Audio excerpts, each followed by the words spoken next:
We all know Joe Burrow. He's the Heisman winning quarterback from LSU, and he's taken the league over by storm. He's not necessarily the villain we wanted, he's more of the villain we needed. When I sit back and think about it, I think Joe Burrow is what Cleveland fans thought Baker Mayfield was going to be, or at least supposed to be. We could sit up here for hours and hours and hours and talk about how good Joe Burrow is. The bottom line is, that's the obvious. He was solid last year before he had that terrible season-ending injury, but this year it's been a totally different story. He has rose to the top of the NFL like it was nothing, and he's taken a terrible team and terrible organization to now the Super Bowl. He's the fan favorite, he has that swagger and confidence that attracts people, and you just can't help but want to see him succeed. But however, with all that great stuff being said, what changed? I know what you're sitting there thinking, yo Matt, what do you mean what changed? What are you talking about? Well, you see, for the longest in his college career, he wasn't even a good quarterback. I wouldn't label him a bad quarterback, but if anything, he was mediocre at best. Yes, I understand that may offend some of you Joe Burrow fans, but if you don't want to take my word for it, I'll offer you some cold hard facts. When Joe Burrow was playing for LSU in 2018, he only had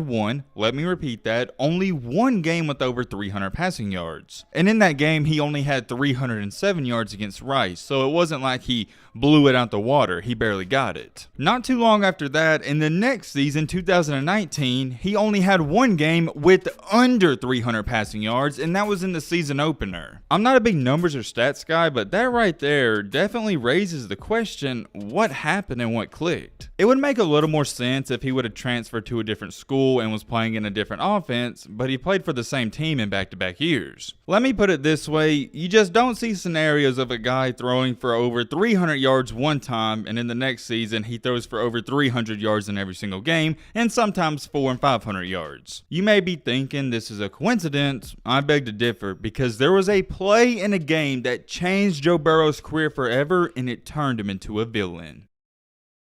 The year is 2018, aka Burrow's first year at LSU. If you don't know, you should know that Burrow transferred to LSU because of Ohio State. They weren't playing him, and it wasn't a good situation, so he left. Don't worry, I'm not going to bore you and talk about every single game because one, that's not interesting, and two, we don't have time for that. But what I am going to do is talk about the high points. In their season opening game, LSU was ranked 25th and Miami was ranked 8th. LSU came out with the win 33-17. At the time, LSU was this high-powered running offense, and that's what they continue to do in that game. Burrow was only 11 for 24, a $140, had 0 touchdowns and 0 interceptions. He pretty much was a game manager in his first season, and who would have thought the kid now you seeing that's balling on Sundays was a game manager? But that's how it was. In his first game, he did enough and he got the job done. As the season continued to progress, LSU steamrolled their way to a 5-0 start, also upsetting Auburn 22-21. At the time of this SEC West heavyweight matchup, LSU was 12th, Auburn was 7th.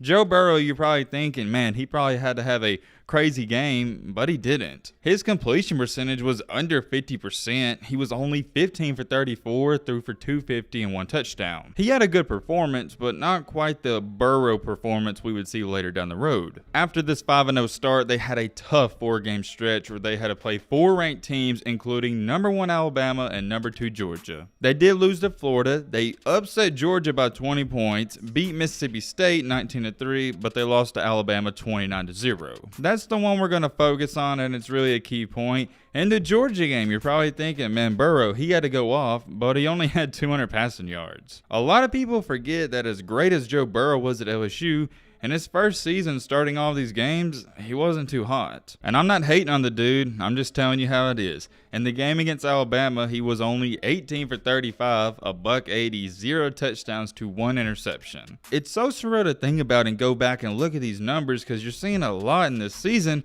Burrow struggled to have a completion rate of 50%, which is just insanely odd to think about because the year after he had one of the best completion percentages in NCAA history, and in the NFL he's leading the completion percentage. It's just crazy. It's almost like something clicked and, well, We're getting there, just hold on. After the tough loss, and I mean tough loss to Alabama, their rival, they would beat Arkansas, beat Rice, where Burrow did throw for over 300 yards, the only time that season, and they also lost to Texas A&M in a 7 overtime game where Burrow only had 270 yards. I had to say all that so we could lead up to this. Now we are heading into the point in time of our story where the game and the play, it happened. This game I'm referring to was a bowl game against UCF. LSU was 9-3 and UCF was 12-0. Before we talk about this game, let's look at Burrow's passing yards every single game leading up to it. Going down the list, starting with Miami, he had a $140, $150, $250, $190, $290, $190, $200, $129, $180, $195, $300, and $270. As you can see, like I told you earlier in this video, only one game with over 300 yards. However, in this next game, the play would happen that would change his career and life forever. The score was 7-3, UCF was on top, right under 7 minutes to go, LSU's drop, and it's looking like they're going to take a 10-7 lead,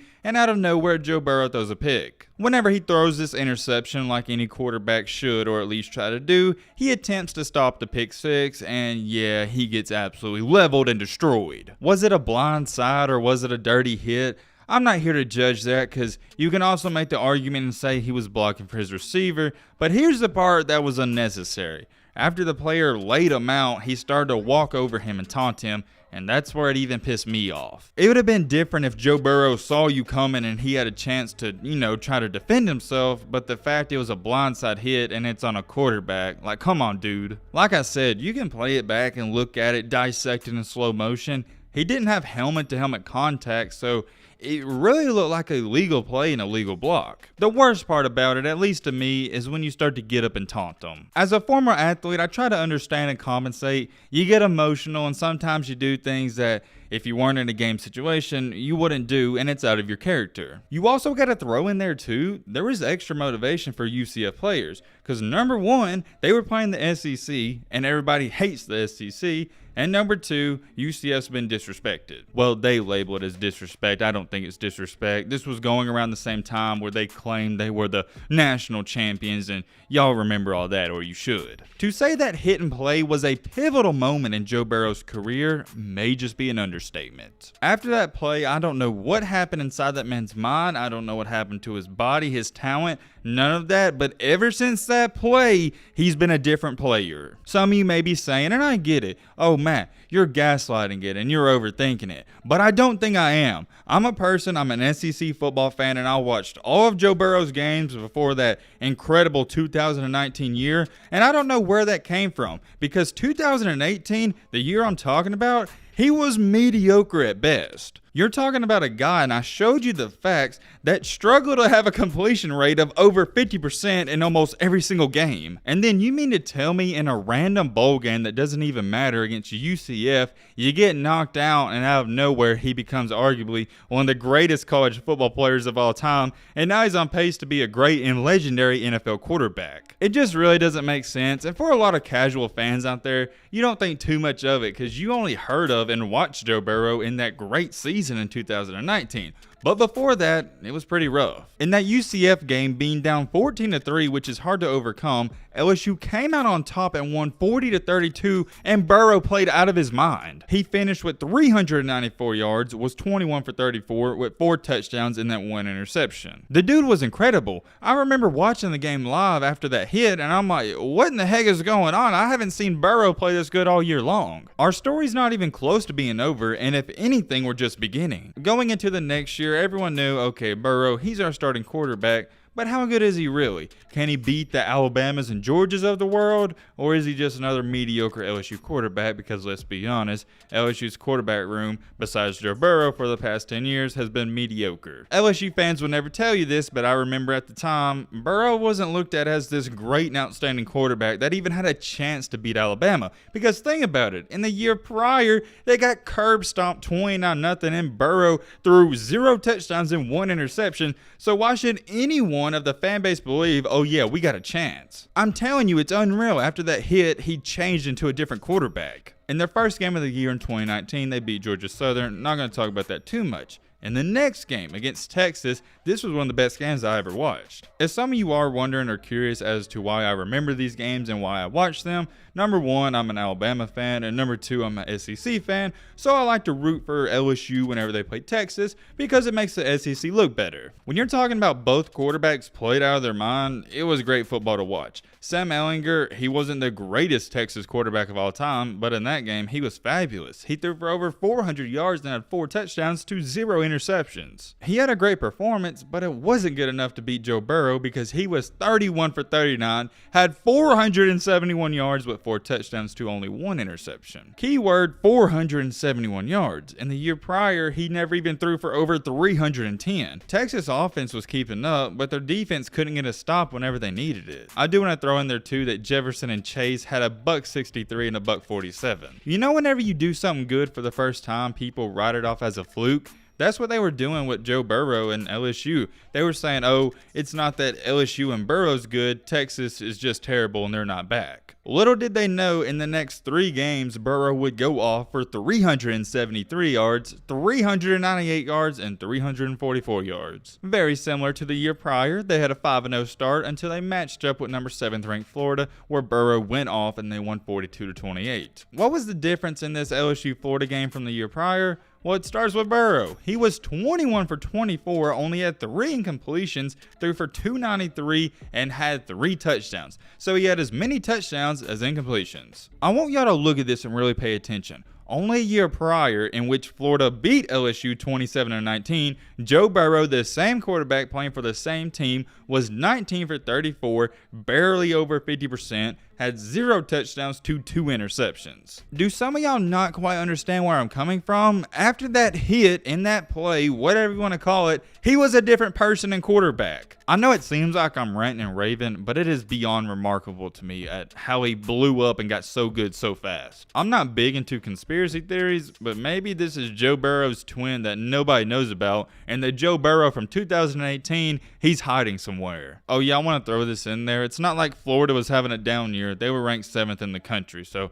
it wasn't a terrible team that got worse. In their next 2 games against Auburn and Mississippi State, Burrow would go off for 327 yards and 321, and then they had the matchup and maybe the game that made Joe Burrow against Alabama at Alabama, where they upset him and beat him 46-41. In this game, as an Alabama fan, it was beyond hard to watch. Why was it so hard to watch? Because we couldn't stop LSU anytime we needed to. It seemed like every time we needed to stop, Joe Burrow said, all right, watch this, and he would just throw a bomb or run for a first down. A lot of people forget to mention that Burrow, yeah, he's not a Michael Vick, but he can scramble when he needs to. In this Bama game, he was 31 for 39, had 393 with 3 touchdowns and 0 interceptions. I want to throw this in there. Those stats, they look great, but they don't even do it justice. He played 2 times better than those numbers. You don't really see a quarterback do whatever they want to Alabama in Nick Saban's defense, and Burrow did that. But once again, look at these stats. Look at how great they look. Let's look at the year prior. You see the numbers right here, but in 2018 against Alabama, Joe Burrow, the same person, was 18 for 35 with 0 touchdowns and 1 interception. It's baffling. If you don't think it's crazy, I don't know what to tell you. I want to try to make it some sense. You could make the argument and say, well, this was his 2nd year playing in the SEC and his 2nd year being a full-time starter, so maybe that helped him some. And I would agree with that. I don't know, and I don't want to think about it too hard. Let's get a move on. After the Bama game, there's not too much more to say. Burrow continued to go off, and the game after that, he actually had 489 passing yards against Ole Miss, had 327 against Arkansas, 350 against A&M, and 350 against Georgia. After the SEC championship, I think we all know how it goes. Burrow demolished Oklahoma in a game what looked like he could have went off for 1,000 yards, and I truly believe if LSU wanted to, they could have scored 100 points in that game, but they only won 63-28. After that game against Clemson, Burrow continued to go off and have 463 yards and won 42-25 and won the championship. And as we all know, he's about to play in the Super Bowl, and I hope he wins it because it'd be a great story. Joe Burr, Joe Shiesty, or whatever you want to call him, he has many nicknames. He's a living legend, and you love to see it. Let me know your thoughts on this down below. But with that being said, that's going to wrap up this video. Hope you guys enjoyed. Hope you guys learned something. If you're new to the channel, what you doing? Join the family. Hit that subscribe button. Leave a like for more. And as always, let's be great. I'm out. Yeah. Peace.